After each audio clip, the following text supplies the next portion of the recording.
நாகமண்டலின்னு பேரு. அஷ்டமகா நாகம்னு சொல்லுவாங்க. அனந்தன், வாசிகி, தக்ஷன், கார்கோடகன், புலிகன், சங்கபாலன், பத்மன், மகாபத்மன், அஷ்டமகா நாகம். சித்தர்கள் இந்த ஸ்தலத்துல இந்த ராகு கேது தோஷ நிவர்த்தி, சாப பாப பிரதிபந்த நிவர்த்திக்காக எந்திர ஸ்தாபனம் இந்த இடத்துலதான் பண்ணிருக்காங்க. எந்திர ஸ்தாபனம் பண்ணி அது மேல நாகர் கட்டு போட்டிருக்காங்க. அந்த சக்தி, அந்த தோஷத்தெல்லாம் நிவர்த்தி பண்ணதுக்கு உண்டான அந்த சக்தி இந்த இடத்துலதான், அந்த கேலக்சி பவர்னு சொல்லுவோமோன்னு அந்த சக்தி இந்த இடத்துலதான் இருக்கு.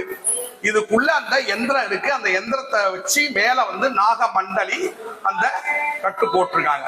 ரொம்ப விசேஷமான இடம். இந்த ஸ்தலத்துல சுவாமி, அம்பாள், ராகு கேது எவ்வளவு ஒரு முக்கியமோ அதே மாதிரி இந்த அஷ்டமகா நாகம் இந்த இடம் முக்கியம். ரொம்ப விசேஷமான சன்னதி. நல்லா பிரார்த்தனை பண்ணீங்க. சர்வஸ்யாப்தி சர்வசித்தி சர்வமேவ தேனாப்தி சர்வம் ஜெயதி. இந்த வீடியோ உங்களுக்கு பிடிச்சிருந்தா லைக் பண்ணுங்கள், ஷேர் பண்ணுங்கள், கமெண்ட் பண்ணுங்கள், சப்ஸ்கிரைப் பண்ணுங்கள், அப்படியே பெல் ஐக்கானை கிளிக் பண்ணுங்கள்.